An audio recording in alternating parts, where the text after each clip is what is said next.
Hello and welcome to the Daily Mill for Wednesday the 3rd from News at Den and from London News Online about George Savilles' knee. So what's happened here?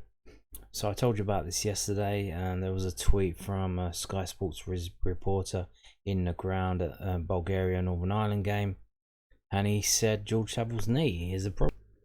So let's see what happened. Millwall midfielder George Saville could be a doubt to face Luton after he misses a Northern Ireland game. Millwall will assess George Saville when he returns from international duty, as he could be a doubt to face Luton Town on Saturday with a knee problem. Saville missed Northern Ireland's 2-1 defeat to Bulgaria in their World Cup qualifying Sofia on Tuesday evening. Lions boss Gary Rowett told News at Den, George has had an ongoing issue with his knee. It flared up a bit, and he missed their second game. We'll assess him ahead of the game at the weekend. Danny Ballard played in the match in Sofia before taking off in the 82nd minute, but that was understood to be a tactical move with Ian Barraclough's side chasing the game. Ballard should be available against the Hatters. So let's move on now to what the londonnewsonline.co.uk say about it. Basically the same thing, although there's a little bit more. George Saville missed the game, yet we know about that. Lions could have Scott Malone and Mason Bennett back available for Saturday's home game against Luton Town, but Saville played no part for Ireland as they lost 2-1 in Sofia to Bulgaria to end their hopes of qualifying for the finals in Qatar. George has just felt his knee a little bit in the last couple of weeks, and that was aggravated in the first Northern Ireland game, said Rowett. They felt it was sensible to leave him out of the next one. We're hoping it's not too serious. I don't anticipate it to be too bad. We are looking a lot healthier squad-wise. We certainly don't need to rush people back. It allows us to make slightly better informed choices. Bennett has played just 82 minutes of Championship football this season. The former Derby counter-attacker suffered ankle ligament damage in a pre-season friendly at Ipswich before a back problem forced him to spend more time on the sidelines. Malone pulled up with a quad issue in the 1-0 win over Bristol City.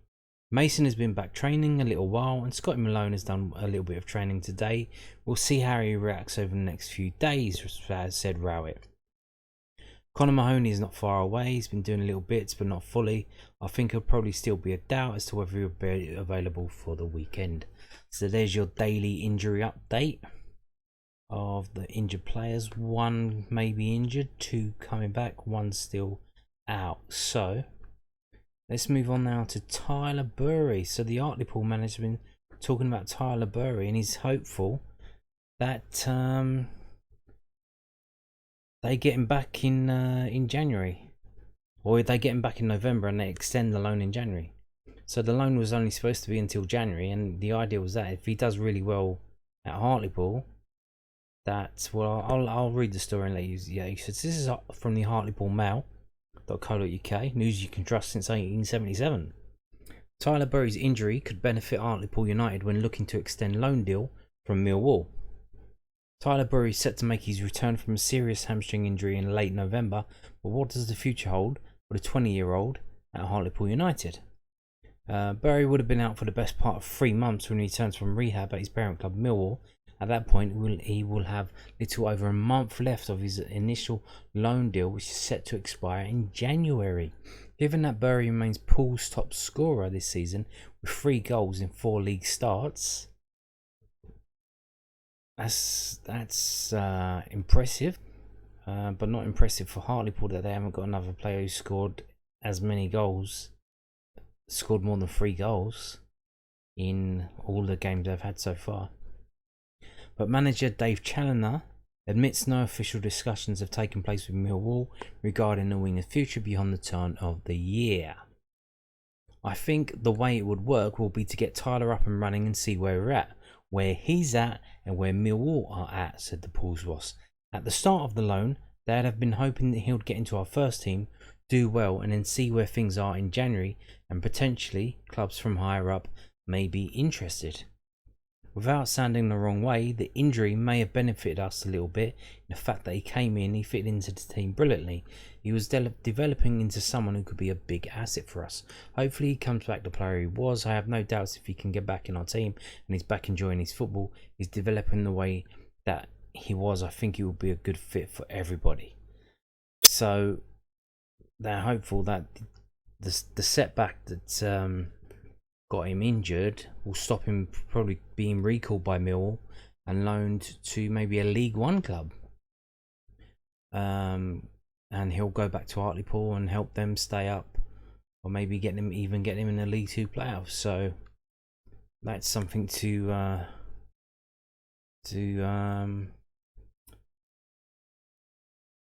think about for Hartlepool and Millwall and Tyler Burey.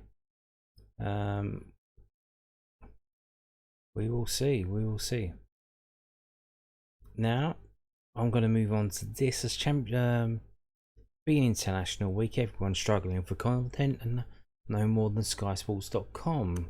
There's a gap between the internationals that they have the rights to show and do stories on, and now the league games coming up.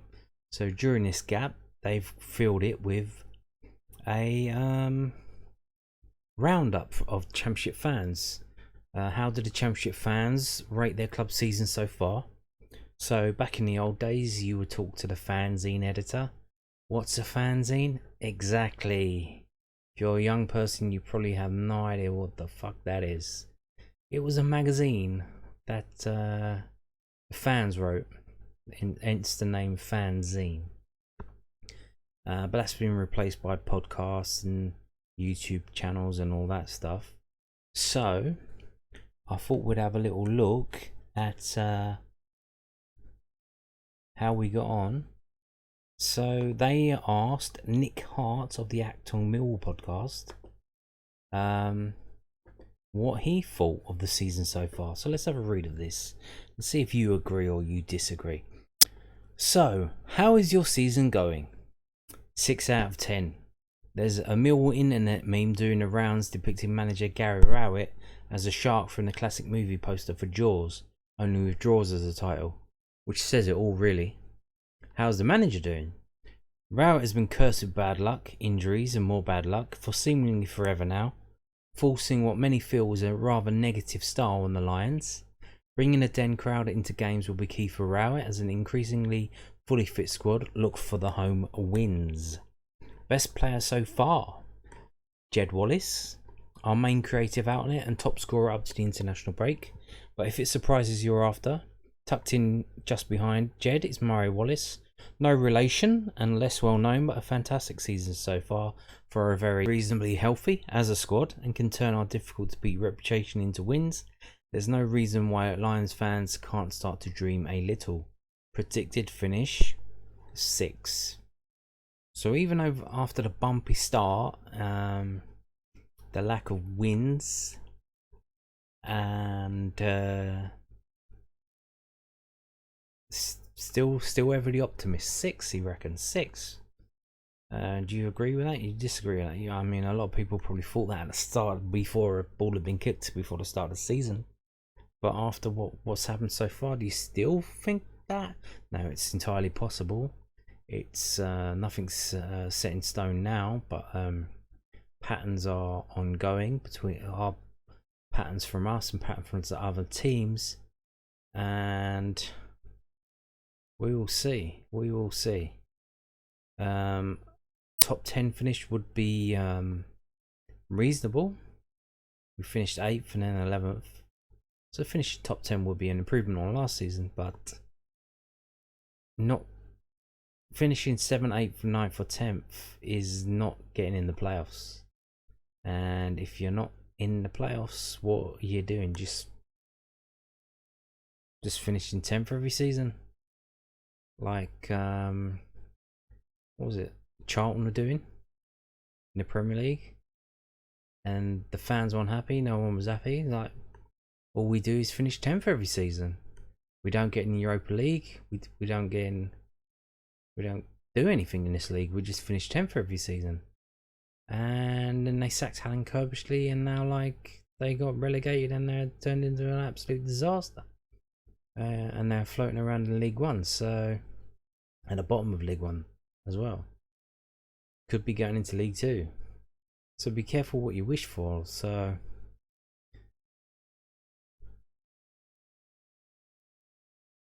is it okay for us to just finish 10th in the Championship season after season after season?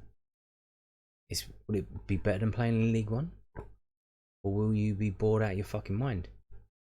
Now, compared to the previous 5 years, we've had some very, very good cup runs. Some very interesting games, results, and we'll be getting it under Gary Rowett. When you go into a cup game, which is a must-win game because you can't really draw it, and you play not to lose, that's not very exciting. So, anyway, more on that later. That's it for today's video. Thank you for watching. Goodbye.